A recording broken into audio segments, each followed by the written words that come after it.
तो स्वागत है दोस्तों आज के इस नए वीडियो में, जहां पे हम जानेंगे कि 2022 में ज़मीन रजिस्ट्री कराने की क्या है पूरी प्रक्रिया। स्टेप बाय स्टेप जानेंगे क्या है पूरी प्रक्रिया ज़मीन की रजिस्ट्री कराने में। तो जैसे कि पिछले वीडियो में हमने देखा कि एक अच्छा प्लॉट हमें लेने के पहले किन किन बातों को ध्यान में रखना चाहिए और एक अच्छा प्लॉट हमें कैसे सर्च करना चाहिए। तो पिछले वीडियो में हमने जाना और आज के इस वीडियो में जानेंगे ज़मीन रजिस्ट्री की पूरी प्रक्रिया। तो आइए देखते हैं क्या प्रक्रिया होती है। तो सबसे पहले जो है हमें ज़मीन जो है प्लॉट सर्च करना होता है, तो प्लॉट फाइंड करना होता है हमें। तो हमारा पहला प्रोसेस कंप्लीट हुआ कि हमने प्लॉट जो है सर्च कर लिया, ज़मीन जो है हमने खोल दिया।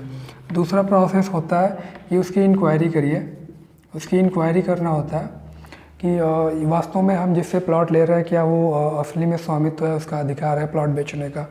तो हमने ये भी चेक कर लिया कि चलो जी पेपर भी सही है।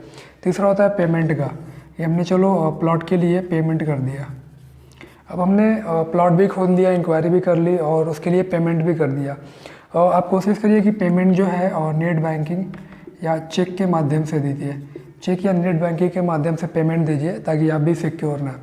तो हमने इस प्रोसेस को कंप्लीट कर लिया है। अब हमारे पास प्लॉट भी आ गया है, इंक्वायरी भी कर लिया, हमने पेमेंट भी कर दिया। अब बारी आती है इसकी रजिस्ट्री की। तो क्या होगी रजिस्ट्री कराने की पूरी प्रक्रिया। अब उस प्लॉट का मालिकाना हक हमें आधिकारिक तौर पे मालिकाना हक कैसे मिलेगा। तो उस मालिकाना हक को प्राप्त करने के लिए जो है प्लॉट रजिस्ट्री कराया जाता है, जो कि तहसील में रजिस्ट्रार ऑफिस में होता है। तो अब देखते हैं कि आगे का क्या प्रोसेस होता है। तो आगे का प्रोसेस ये होता है कि सबसे पहले प्लॉट की रजिस्ट्री करने के लिए हमें एक क्रेता और दूसरा विक्रेता की ज़रूरत पड़ती है। हमें एक क्रेता की ज़रूरत पड़ती है। विक्रेता मतलब जो प्लॉट को बेच रहा है और क्रेता मतलब जो प्लॉट को खरीद रहा है, और इनके बीच जो होता है ये प्लॉट होता है। तो ये हो गया प्लॉट, विक्रेता इनको बेच रहा है, क्रेता खरीद रहा है। तो क्रेता भी है, विक्रेता भी है और प्लॉट भी है। तो अभी रजिस्ट्रार ऑफिस या रजिस्ट्री जानने से पहले हम कोशिश करेंगे अपने प्लॉट के अगल बगल की डिटेल लेने के लिए, जिसको हम लोकल लैंग्वेज में चौहद्दी बोलते हैं। तो हम अपने प्लॉट की चौहद्दी लेंगे विक्रेता के माध्यम से। तो जैसे मान लीजिए चौहद्दी में होता है क्या, ये हमारा प्लॉट है, ये सपोज दैट ये प्लॉट मेरा है 198 नंबर का, 198 नंबर का प्लॉट है। तो सबसे पहले ये सिक्योर जरूर कर ले कि क्या हमें जितना क्षेत्रफल रजिस्ट्री करानी है, जितना एरिया हमें रजिस्ट्री करानी है, क्या इस नंबर में उतना क्षेत्रफल पर्याप्त है। जैसे मान लीजिए सपोज डेट हमें 2000 स्क्वायर फीट की रजिस्ट्री करानी है, 2000 स्क्वायर फीट की रजिस्ट्री करानी है। तो क्या ये 198 नंबर का जो ये खसरा नंबर का प्लॉट है, 2000 स्क्वायर फीट इनफ है। अगर इनफ है तो मच बेटर। तो आप जो है अब इस प्लॉट के अगल बगल की चौहद्दी नापेंगे। जैसे कि आपके प्लॉट के बगल में कौन सा नंबर कौन सा है, किसके नाम से है। फिर ठीक अपने बाएं देखेंगे आप कि ये किसके नाम से है, इसका नंबर क्या है। क्या आपके प्लॉट के सामने रास्ता तो नहीं है, अगर रास्ता है तो कितने फीट का है, पीछे रास्ता है तो कितने फीट का है। आपका प्लॉट का फेस किधर से पड़ रहा है, उत्तर दक्षिण, आपका किधर से कितना फेस पड़ रहा है। आपका प्लॉट का डायमेंशन क्या है, अगर 2000 स्क्वायर फीट है तो 40 बाई 50 है, कितना है, ये प्लॉट का डायमेंशन क्लियर करेंगे। तो सबसे पहले रजिस्ट्री ऑफिस जाने के पहले हम अपने प्लॉट की अगल बगल की चौहद्दी और पूरा डायमेंशन, ये सारी चीज़ें क्लियर करके विक्रेता के माध्यम से जानने के बाद, नोट डाउन करने के बाद हम पहुंचेंगे तहसील रजिस्ट्रार ऑफिस। और तहसील पहुंचने के बाद वहाँ पे तहसील के बाहर बहुत सारे प्रोफेशनल्स वकील जो है ऑलरेडी चेंबर लगा के, टेबल लगा के बैठे होते हैं। तो वहाँ जाने के बाद हम एक अपना वकील हायर करेंगे, जो कि रजिस्ट्री के लिए पूरा एक जो पेपर फाइल होता है वो पूरा फाइल प्रिपेयर करेंगे। तो हम पहुँचेंगे तहसील और एक अच्छे वकील से कांटेक्ट करेंगे, जो कि हमारा पूरा फाइल तैयार करेगा। तो उस फाइल तैयार करने में क्रेता और विक्रेता के क्या क्या डॉक्यूमेंट्स लगेंगे, किन किन पेपरों की ज़रूरत होती है, तो उन चीज़ों को एक बार हम देख लेते हैं। तो अभी अपने प्लॉट की चारों तरफ की चौहद्दी लेके हम पहुंचेंगे तहसील, और तहसील में अपने एडवोकेट को पकड़ेंगे, एक प्रोफेशनल एडवोकेट को हायर करेंगे, जो कि हमारा फाइल तैयार करेगा, रजिस्ट्री फाइल तैयार करेगा। और उस रजिस्ट्री फाइल को तैयार करने के लिए जो हमें डॉक्यूमेंट देना होता है, उसमें सबसे पहले हमें क्रेता के जो डॉक्यूमेंट्स होते हैं उसमें आधार कार्ड, पासपोर्ट साइज का 2 फोटो, अब तो ऑनलाइन हो गया तो बहुत सारे फ़ोटो की नीड नहीं है। तो आधार कार्ड और पासपोर्ट साइज़ का 2 फ़ोटो, क्रेता का हस्ताक्षर और क्रेता का मोबाइल नंबर। और ठीक यही चीज़ें सेम आपका विक्रेता का भी लगेगा, आधार कार्ड, पासपोर्ट साइज़ का 2 फ़ोटो, हस्ताक्षर और मोबाइल नंबर। तो ये क्रेता विक्रेता के ये बेसिक डॉक्यूमेंट्स लगेंगे फाइल तैयार करने में। और साथ ही 2 गवाह लगेंगे, एक क्रेता की तरफ से और एक विक्रेता की तरफ से, और उन गवाहों का 2 पासपोर्ट साइज़ का फ़ोटो और उनकी हस्ताक्षर। और इतने डॉक्यूमेंट्स आपको देने के बाद उसके बाद आता है स्टाम्प की बारी। तो ये स्टाम्प, अब तो ई स्टाम्प आ गया है, पहले तो ई स्टाम्प नहीं था, अभी ई स्टाम्प या डिजिटल स्टाम्प बोलिए। तो ये एक ही पेपर में अभी आ जाता है, पहले बहुत सारे बंडल्स में आते थे। तो अभी ई स्टाम्प आने के बाद काफ़ी सारे पेपर से हमें छुटकारा मिल गया। ये सिंगल पेपर में आपका स्टाम्प पेपर आ जाएगा। तो स्टाम्प पेपर किसके अनुसार लगता है? तो स्टाम्प पेपर जिस एरिया में, जिस लोकेशन में आप प्रॉपर्टी ले रहे हैं वहाँ का सर्किल रेट यानी सरकारी रेट क्या है, उसके अकॉर्डिंग स्टाम्प पेपर लगता है।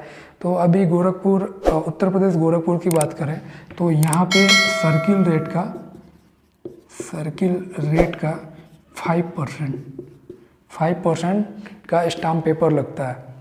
तो ये अभी गोरखपुर यूपी की मैं बता रहा हूँ, अभी अलग अलग राज्य का अलग अलग स्टेट का अलग अलग हो सकता है।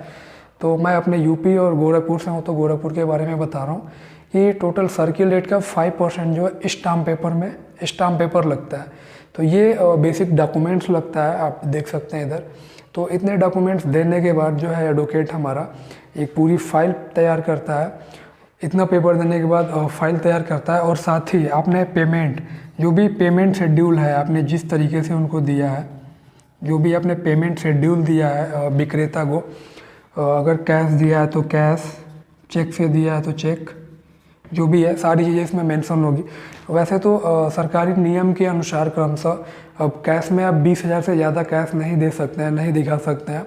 वो अलग की बात है कि आप कैश अलग दे, वो अलग का बात है, आपसी सामंजस्य है।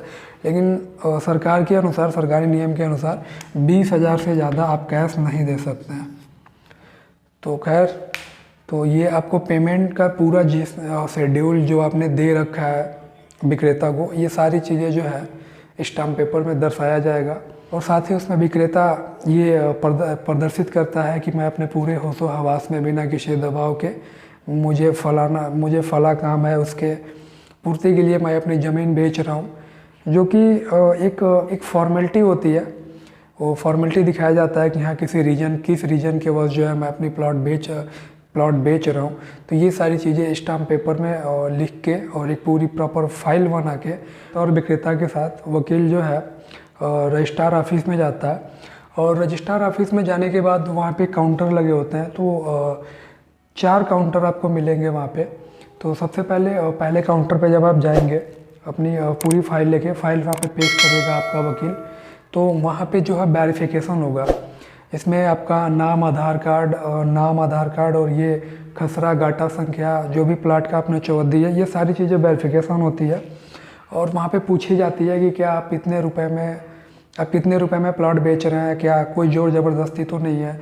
तो इस तरीके की वेरिफिकेशन की जाती है। तो वेरिफिकेशन कंप्लीट होने के बाद दूसरे नंबर के काउंटर पे जब आप जाएंगे, ये पहला कंप्लीट होने के बाद दूसरे नंबर के काउंटर पे आपकी प्रॉपर स्कैनिंग होती है, आपका फिंगरप्रिंट लगता है, थंब लगता है, फ़ोटो खींचता है। तो ये दूसरे काउंटर पे स्कैनिंग होती है। और दूसरे काउंटर पे जब स्कैनिंग का प्रोसेस आपका कंप्लीट हो जाएगा, तो तीसरे वाले काउंटर पे जो भी आपकी रजिस्ट्री के पेपर है वहाँ पे एक बार अंदर से जमा होंगे, और वहाँ पे जो भी आपको साइन करना होगा, सिग्नेचर करना होगा, आप तीसरे नंबर पे वहाँ पे सिग्नेचर और साइन करेंगे। और फिर इतना कंप्लीट होने के बाद चौथा नंबर पे आता है दाखिल खारिज में पेपर आपका जाता है।